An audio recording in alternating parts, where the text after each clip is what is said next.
안녕하십니까. 전하태 교수입니다. 이번 시간 여러분들과 2021년 제2회 수질환경 산업기사 최근 기출문제 풀이를 하도록 하겠습니다. 자, 먼저 문제 1번에 보시게 되면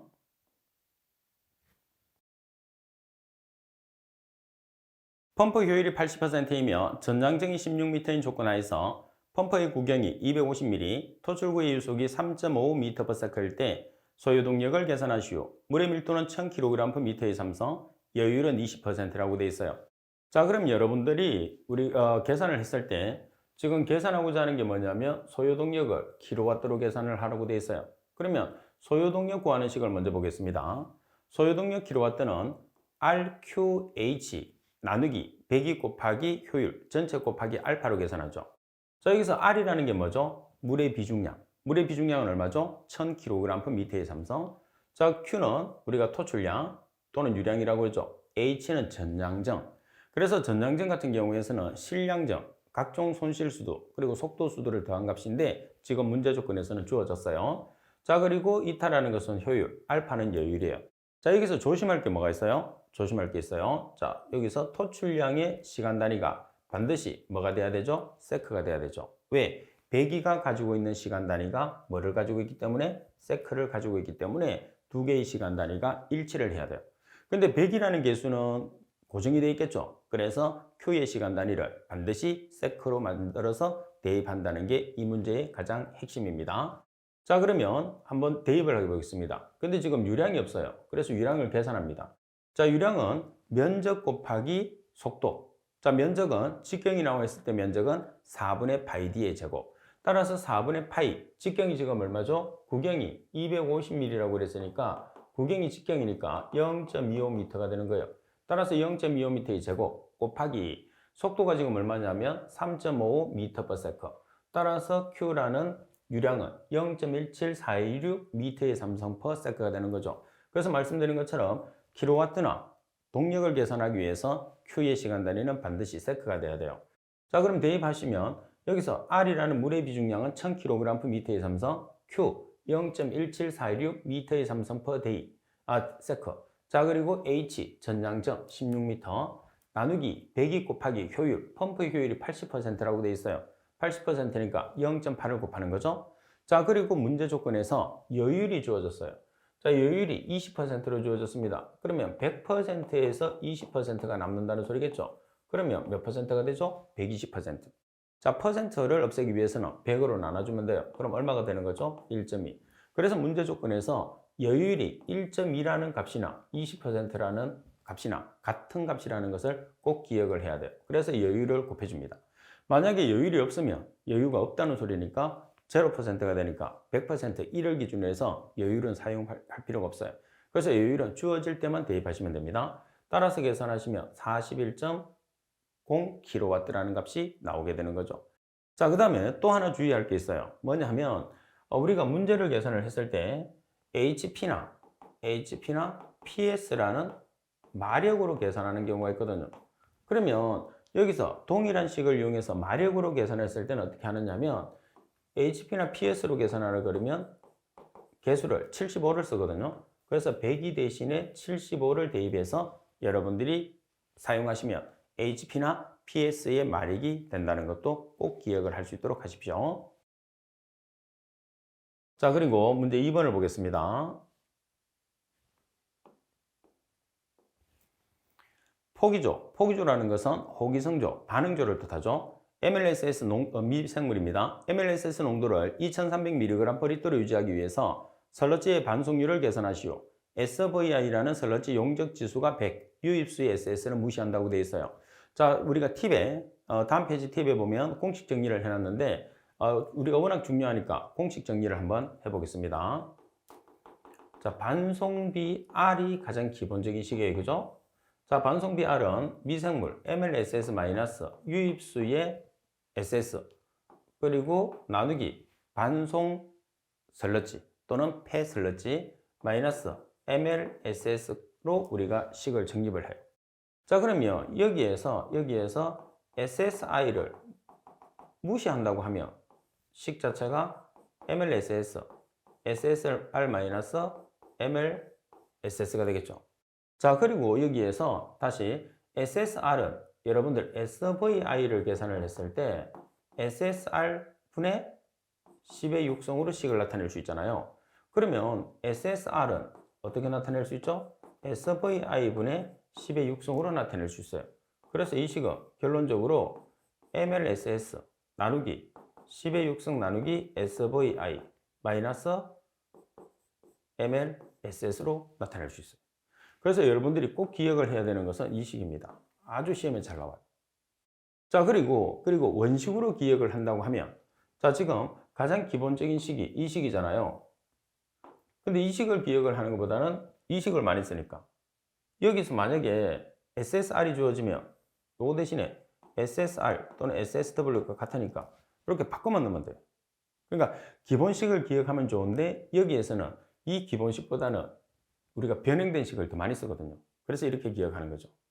자, 그 다음에 그래서 문제를 풀면 되고 조금 더 우리가 공부를 좀 더 많이 하려면 원식에서 기본식을 만드는 게 좋아요. 자, 원식에서 기본식을 만들면 반송비는 MLSS 마이너스 SSI. 자, 여기서 SSR 대신에 10의 6성 나누기 SVI 마이너스 MLSS 이 식을 기억을 하는 거죠. 이렇게. 그래서 반송비에서는 이 식을 제일 많이 써요.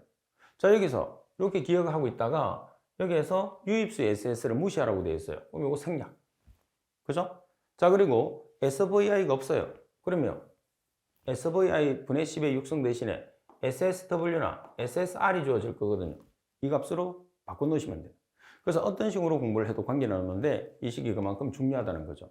자, 그리고 반송비에 얼마를 곱하면 곱하기 100을 하면 뭐가 되죠? 반송률이 되는 거죠. 그래서 반송률을 계산하시고 그러면 반송비를 계산을 해서 곱하기 100을 하셔도 되고 바로 반송비에 곱하기 100을 해서 반송률로 바꿔도 돼요. 자, 그럼 지금 MLSS의 값이 얼마냐면 2300mg/L가 나와 있습니다. 그리고 SVI가 100이고 유입수의 SS는 무시하라고 되어 있어요. 그러니까 결론적으로는 어떤 식을 쓰는 거죠? 이 식을 쓰는 거죠. MLSS 자리에 2300mg/L를 대입하고 SVI 자리에 100을 대입을 해서 곱하기 100을 하게 되면 반송률 얼마가 나오죠? 29.87%라는 값이 나오게 되는 거죠. 그래서 문제 2번에서는 말씀드린 것처럼 반송비 공식을 정확하게 여러분들이 정립을 하고 계셔야 됩니다. 아주 중요해요. 자, 그리고 문제 3번을 보겠습니다. H강이 유량이 2.8m의 삼성버세커이고 BOD 농도가 4.0mg/L이고 J하천과 C하천이 만나서 혼합된 후에 유량이 560m의 삼성버세이고 BOD의 농도가 50mg/L인 혼합하천이 다시 H강과 합류해서 흘러간다. H강과 합류된 지점에 BOD의 농도를 계산하시오 돼 있어요. 자, 그러면 우리가 합류된 지점에서의 혼합 농도를 계산을 하게 되면 혼합 공식을 그대로 써주시면 돼요. Q1 플러스 Q1 C1 플러스 Q2 C2 나누기 Q1 플러스 Q2가 되는 거죠. 자, 그럼 지금 주어진 값을 보시게 되면 유량이 2.8m의 삼성퍼세커일 때 농도가 4.0mg/L이 돼요. 그러면 2.8m의 삼성퍼세커가 Q1 그리고 4.0mg/L가 C1이 되는 거죠. 자, 그리고 또 유량이 560m의 삼성퍼세이고 BOD 농도가 50mg/L이 돼요. 그럼 여기에서 560m의 삼성퍼세이가 Q2가 되고 그리고 50mg/L가 뭐가 되는 거죠? C2가 되는 거죠. 자, 그런데 여기서 조심할 게 하나 있어요. 뭐냐면 농도의 단위는 mg/L 동일해요. 근데 유량의 단위는 하나는 시간적인 단위가 세커고 하나는 시간적인 단위가 데이입니다. 그래서 여러분들이 세커를 데이로 고치셔도 되고 데이를 세커로 고치셔도 돼요. 단지 두 가지의 단위를 일치를 시켜야 된다는 게 이 문제의 가장 핵심이죠. 자, 따라서 2.8m의 삼성퍼세커 곱하기 농도 4.0mg/L 플러스 560m의 삼성퍼세이를 우리가 세커로 고쳐요. 그래서 하루는 24시간, 1시간은 3600초를 보정을 해서 세커로 고쳤어요. 자, 그런 다음에 C2 500mg/L 나누기 Q1 플러스 Q2죠. 2.8m의 삼성퍼세커 그리고 560m의 삼성퍼데이를 더하는데 데이를 세커로 고치기 위해서 마찬가지 하루는 24시간 그리고 1시간은 3600초를 보정을 했어요. 그러면 함유된 지점에서의 농도가 4.11mg/L라는 농도를 계산할 수가 있는 거죠.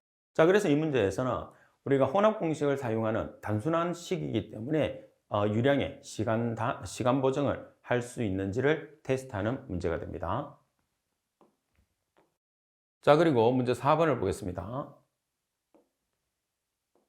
자, 문제 4번에 보면 I가 뭐냐면 강우 강도예요. I라는 강우 강도가 3660 나누기 T 플러스 15 단위는 미리 퍼 아워입니다. 그래서 강우 강도 구하는 공식은 주어집니다. 그리고 면적이 3.0 제곱킬로미터, 유입 시간이 6분, 유출 계수가 0.65, 관내 유속이 1m/s인 경우에 관 길이가 600m인 하수관에서 흘러나오는 우수량을 계산하시오. 합리식을 적용하라고 되어 있어요. 자, 그럼 여기서 합리식을 적용하라고 했기 때문에 우수 유출량을 계산했을 때 반드시 합리식을 이용해서 우수 유출량을 계산을 해야 돼요. 그러면 합리식에서 우수 유출량은 360분의 1 곱하기 CIA예요. 여기서 C라는 것은 유출 계수 0.65로 주어졌죠. I는 강우 강도 공식 주어졌죠. 자, 그리고 A라는 것은 면적이에요. 그래서 각각을 한번 계산을 해 보겠습니다. 자, 여러분들이 여기서 가장 핵심적인 내용이 뭐냐면 강우 강도 구하는 공식이거든요. 주어지겠지만은.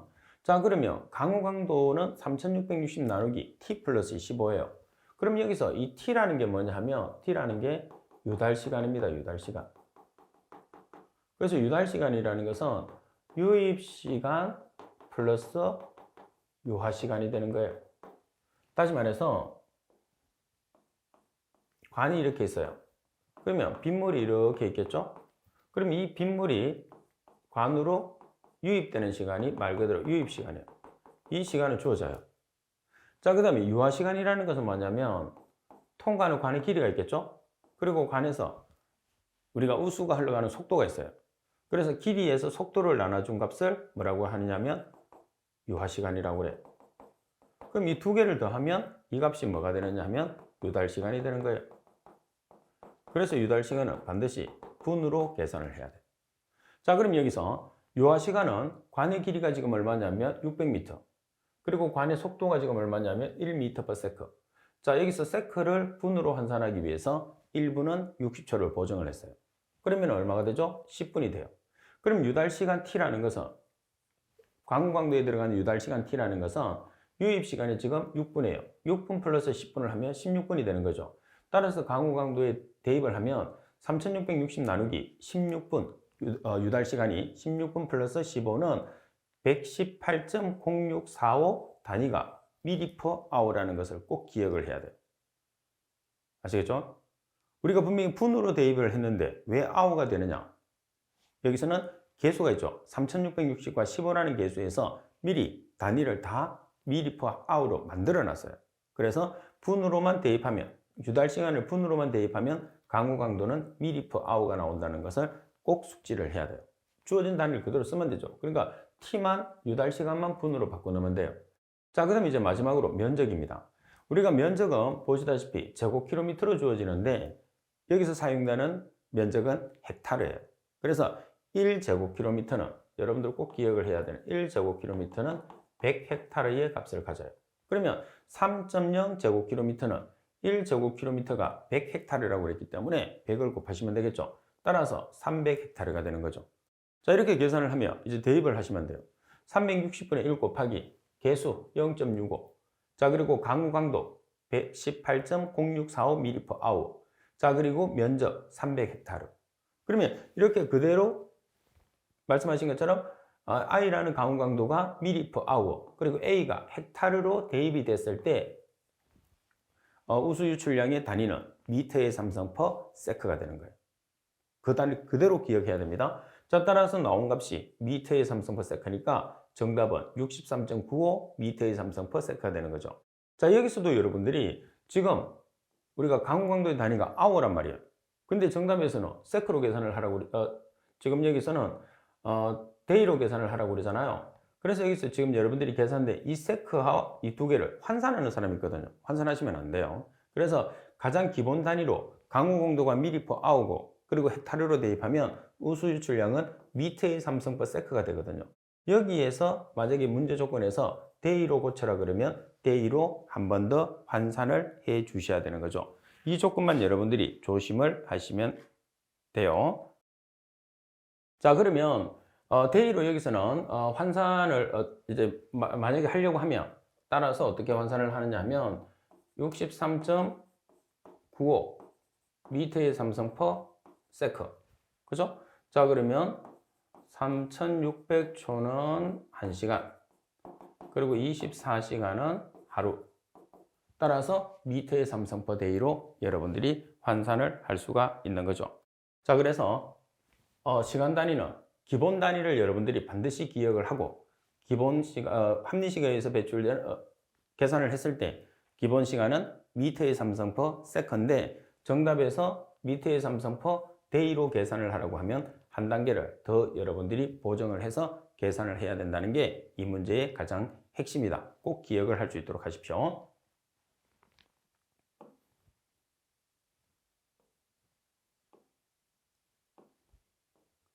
자, 그리고 문제 5번을 보겠습니다.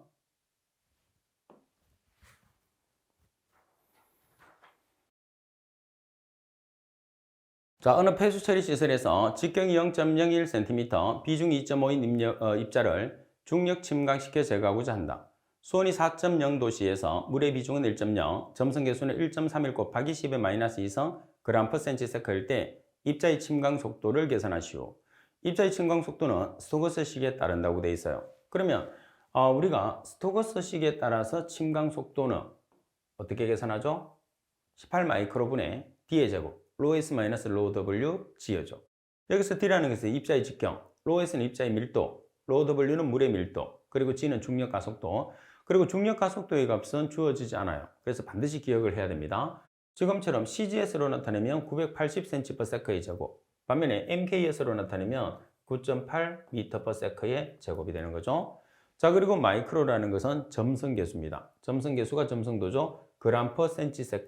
g/cm/s가 포이저 단위가 되는 거죠. 자, 여기서 여러분들이 kg/ms로 고쳐야 되는 경우가 있어요. MKS로 고쳤을 때는 10의 마이너스 1성을 곱해주시면 됩니다. 자, 여기서는 센치와 g과 세크 단위가 되는 CGS 단위로 문제를 푸시면 되죠. 자, 먼저 여러분들이 단위를 한번 보겠습니다. 지금 직경이 얼마냐 하면 0.01cm예요. 그래서 0.01cm의 제곱 곱하기 입자의 비중이 지금 얼마냐면 2.5, 그리고 물의 비중이 지금 얼마냐면 1.0. 그러면 단위가 g/cm의 3성이 되겠죠. 자, 여기서 중력 가속도 980cm/s의 제곱입니다. 자, 나누기 18 마이크로. 자, 점성 계수가 1.31 곱하기 10의 마이너스 2성 g/cm/s. 따라서 계산하시면 0.62 cm/s라는 값이 나오게 되는 거죠. 자, 따라서 여러분들 침강 속도 자체를 m/s로 계산을 하라고 그래요. 그러면 여기서 여러분들이 센티미터를 미터로 고치기 위해서는 얼마를 곱하면 되나요? 10의 마이너스 2성을 곱하면 되겠죠.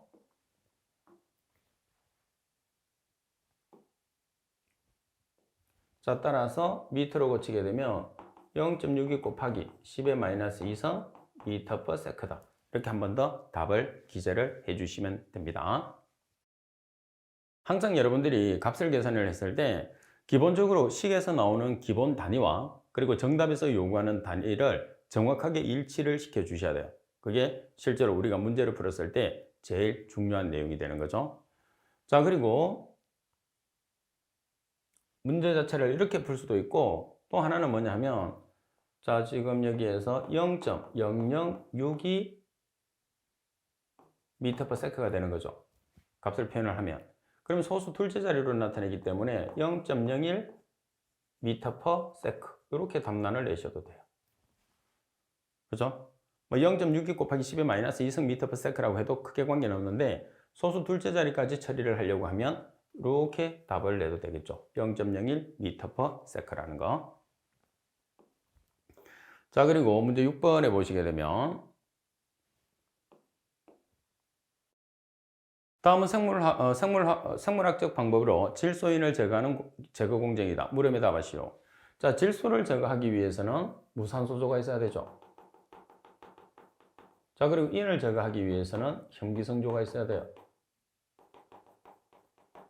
자, 그런데 지금 보면 개통도가 4개가 있어요. 4개. 그죠? 자, 혐기성조, 무산소조, 고기성조. 우리가 평소에 봤던 거하고는 좀 달라요. 그 다음 내부 반송도 홍위성조에서 무산소조로, 무산소조에서 혐기성조로, 그리고 반성설러지 같은 경우에서는 폐설러지를 혐기성조로 보내지 않고 어디로 보내죠? 무산소조로 보내고 있어요. 어떤 반응조죠? 이 반응종은 UCT 공법입니다.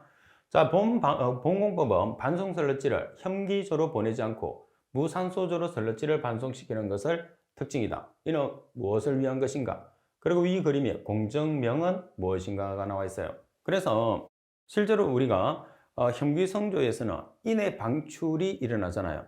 근데 우리가 그 설러지를 반송시켜서 혐기성조로 우리가 나타냈을 때는 고부하가 걸리거든요.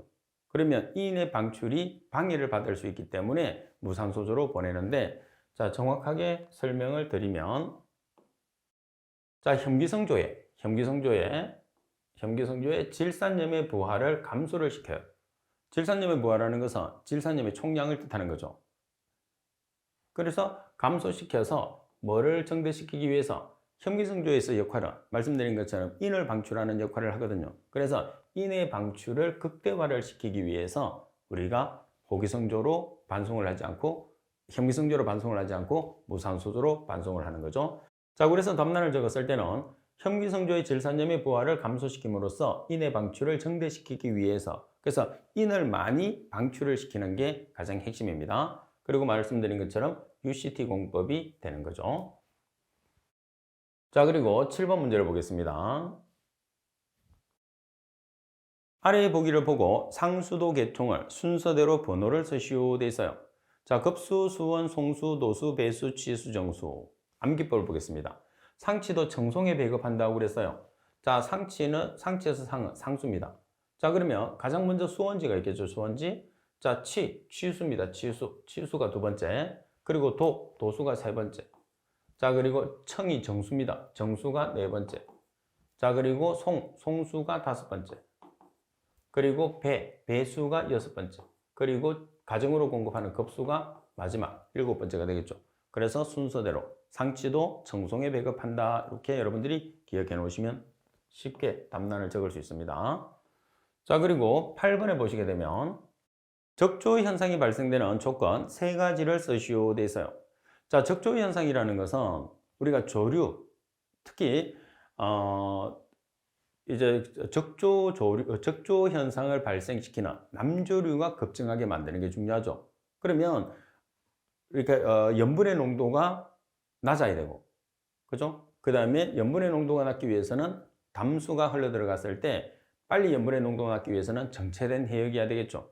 그래서 물의 이동이 적은 정체 해역, 그리고 염분의 농도가 감소를 해야지 조류가 급증을 하죠. 그 다음에 수온의 상승, 그 다음에 영양염류의 증가, 그리고 햇볕이 강할 때, 햇볕이 강해야지 조류 자체가 급증을 하는 거죠. 그죠? 광합성을 통해서. 자, 그 다음에 여기서 영양염류라는 것은 뭐를 뜻하죠? 질소와 인.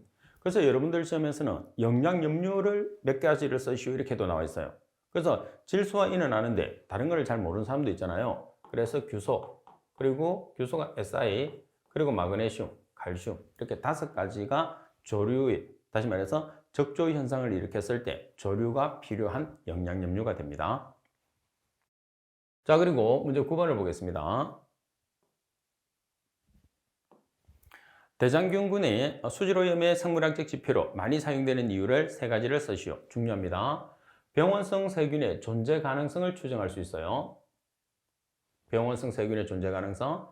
자, 그리고 분변 오염의 지표로 사용하고, 그리고 검출 방법이 간편하고 정확합니다. 그리고 실험이 간단하기 때문에 우리가 주로 대장균군을 주로 많이 사용을 하는 거죠.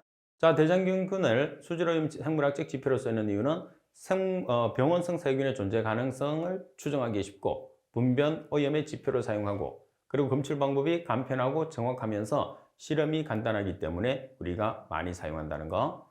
자, 그리고 문제 10번. 교차 연결의 정의를 서술하고 방지 대책을 각각 세 가지씩 서술하시오 돼 있어요. 자, 우리가 교차 연결이라고 하면 수질이 좋은 물과 수질이 나쁜 물이 같이 있는 거예요. 그래서 예를 들어서 상수가 흘러가면 하수관을 이렇게 설치하는 거. 자, 그리고 상수관, 하수관. 이걸 우리가 교차 연결이라고 해요. 자, 음용수용 급수시설에 음용수로 사용할 수 없는 물이 직접 또는 간접적으로 유입될 수 있는 물리적인 연결을 교차 연결이라고 그래요.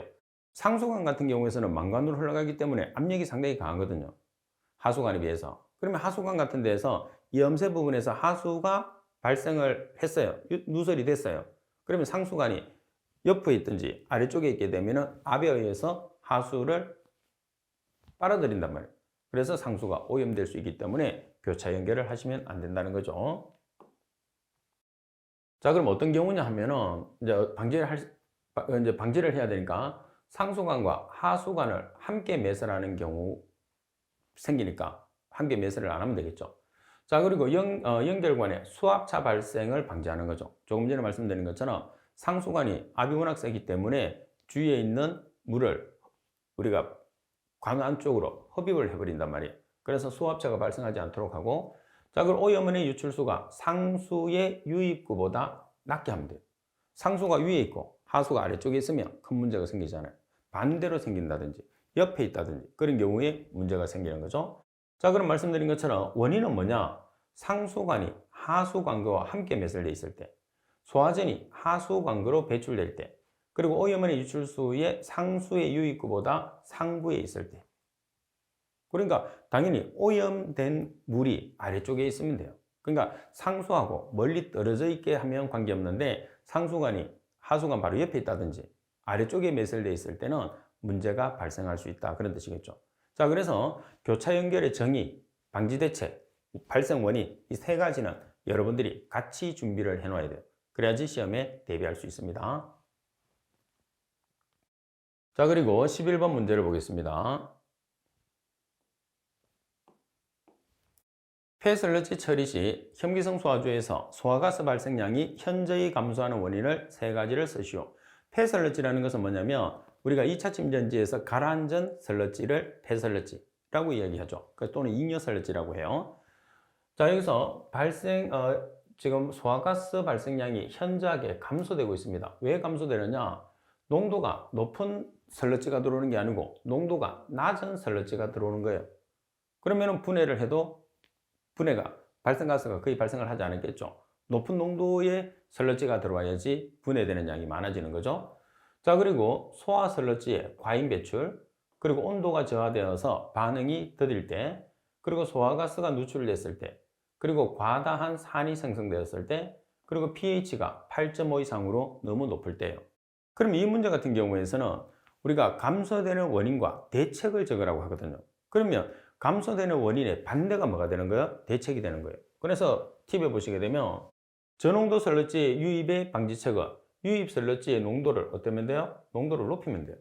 그러니까 고농도 설러지를 유입하시면 된다는 거죠.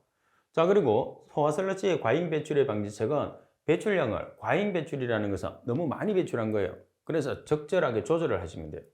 그리고 조내 온도 저하의 방지책은 조가 반응조죠. 반응조 내의 온도를 적정하게 유지를 해주면 되고, 그 다음에 소화가스 누출됐을 때의 방지책은 소화가스의 누출의 원인을 파악해서 점검이나 수리를 해서 누출이 안 되게끔 만들면 되는 거죠.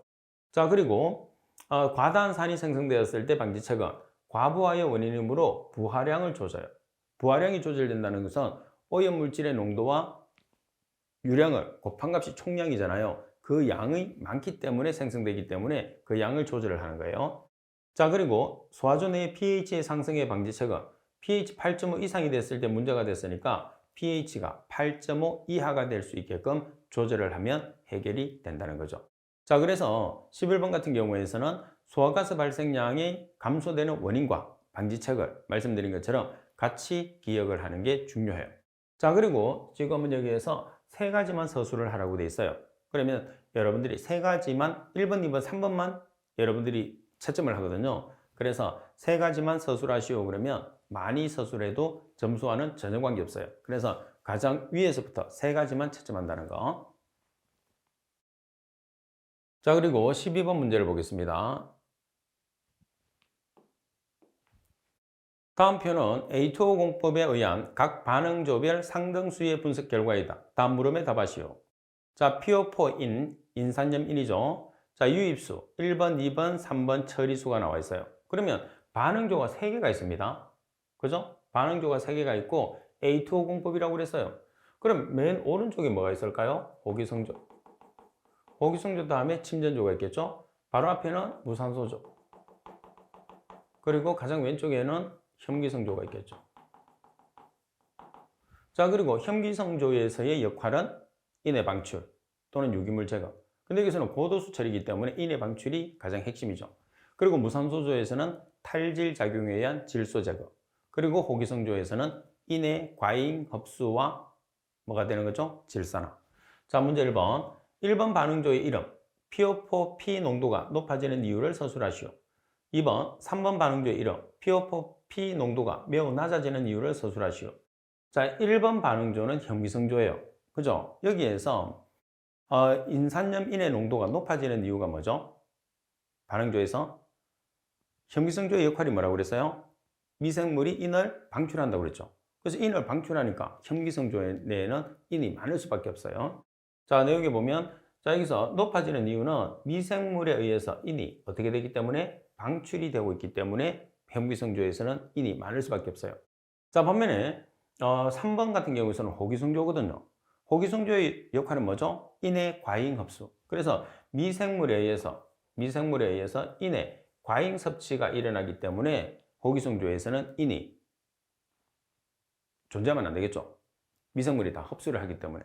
그래서 혐기성조 내에서는 인의 농도가 높아지고 그리고 호기성조 내에서는 인의 농도가 낮아지는 거죠. 그 이유는 미생물이 인을 방출을 하느냐 아니면 인을 섭취하느냐에 따라서 방출을 하게 되면 그 반응조에서는 인의 농도가 높아지는 거고 만약에 인을 섭취하게 되면 그 반응조에서는 인의 농도가 낮아지는 게 되는 거죠.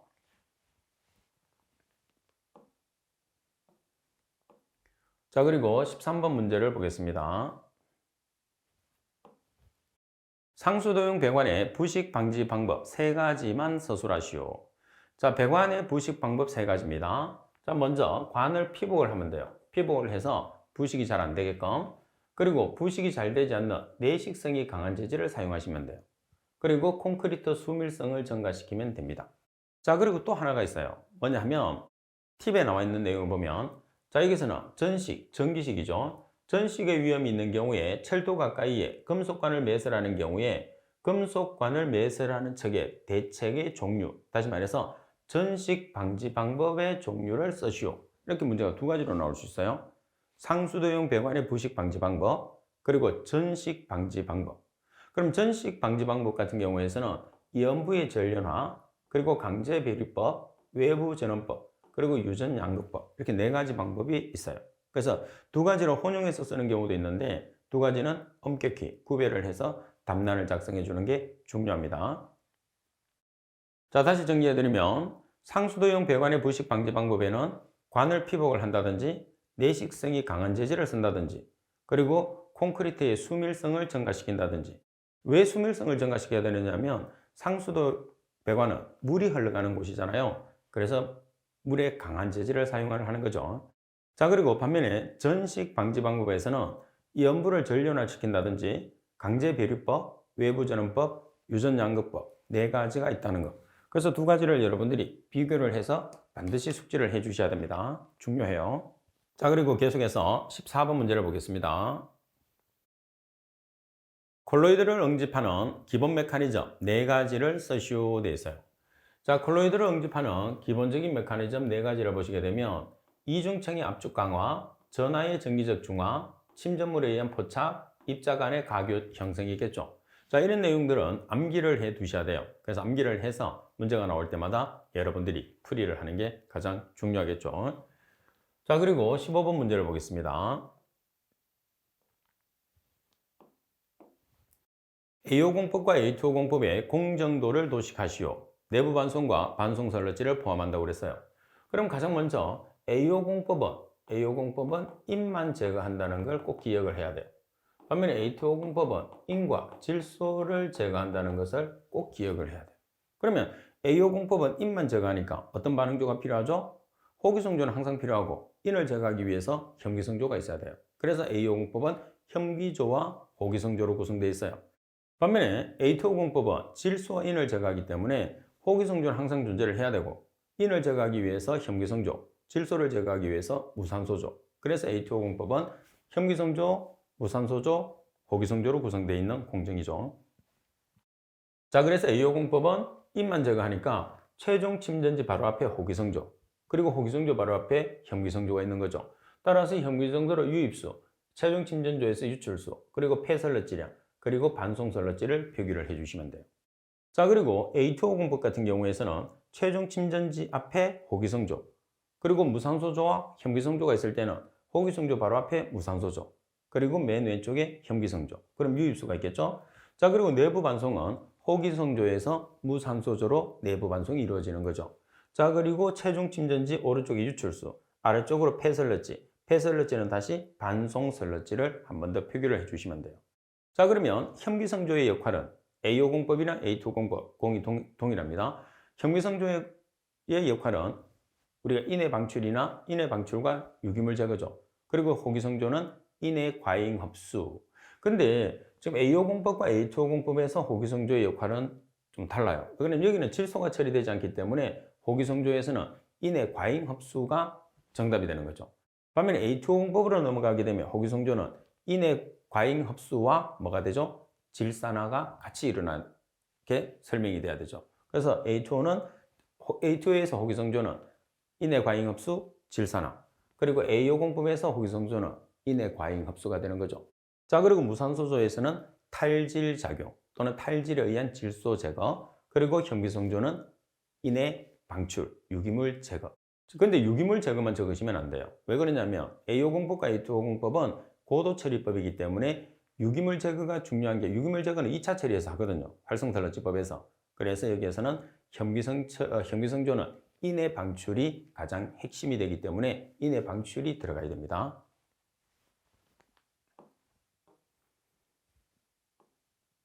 자, 그리고 16번 문제를 보겠습니다.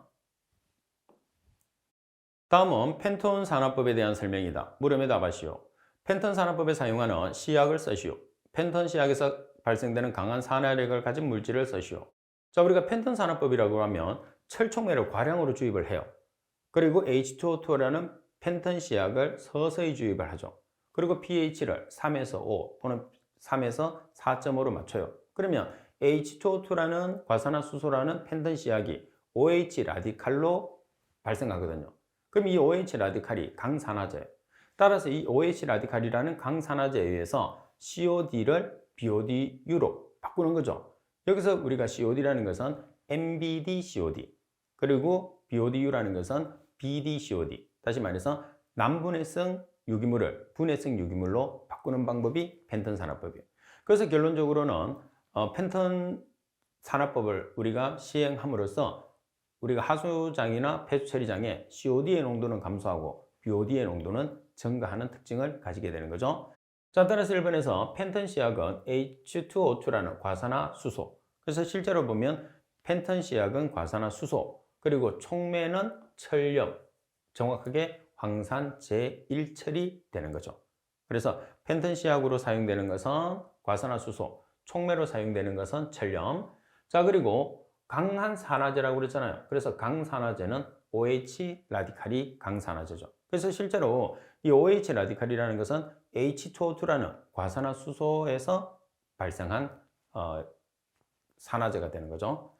자, 그리고 17번 문제를 보겠습니다.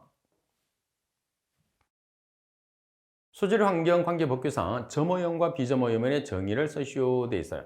자, 우리가 수질오염 법규상 오염원은 점오염원, 비점오염원, 그리고 기타 수질오염원 세 가지가 있는데 여기서는 점오염원과 비점오염원 두 가지만 서술하고 돼 있어요. 자, 먼저 점오염원에 대한 내용을 보면 폐수 배출 시설, 하수 발생 시설, 축사 등으로부터 관거나 수로 등을 통해서 일정한 지점으로 수질오염 물질을 배출하는 배출원입니다. 반면에 비점오염원은 도시나 도로, 농지, 산지, 공사장 등으로부터 불특정 장소에서 불특정하게 수질오염 물질을 배출하는 배출원을 우리가 비점오염원이라고 하죠. 자, 그래서 비점오염원의 가장 대표적인 게 농경지 배수입니다. 농경지 배수, 그죠? 자, 그리고 두 가지에 해당하지 않는 기타 수질오염을 보시게 되면 점오염원 및 비점오염으로부터 관리되지 아니하는 수질오염 물질을 배출하는 시설 또는 장소로서 환경부령이 정하는 것을 우리가 기타 수질오염원이라고 그래요. 그래서 수질오염원은 세 가지, 점오염원, 비점오염원, 기타 수질오염원 같이 기억을 하시는 게 좋겠죠. 수험 준비에는.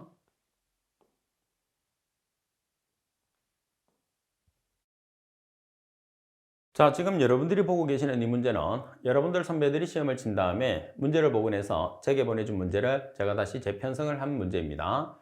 여러분들도 시험을 치고 나면 문제를 복원할 수가 있어요. 그죠? 그래서 100% 복원을 안 해도 되니까 복원을 한 양만큼 제게 보내주시면 제가 후배들을 가르치는데 아주 많은 도움이 돼요. 그래서 여러분들의 적극적인 참여가 꼭 필요합니다. 자, 어디로 보내시느냐 하면 제가 사용하는 메일로 보내주시면 돼요. 자, 제가 사용하는 메일은 kwe7002 한메일넷입니다. 그래서 여러분들이 보내주시면 제가 다시 문제를 수정을 해서 여러분들 후배들을 가르치는데 많은 도움이 되도록 노력하겠습니다. 자, 이번 시간 수업은 이것으로 마치도록 하겠습니다. 수고하셨습니다.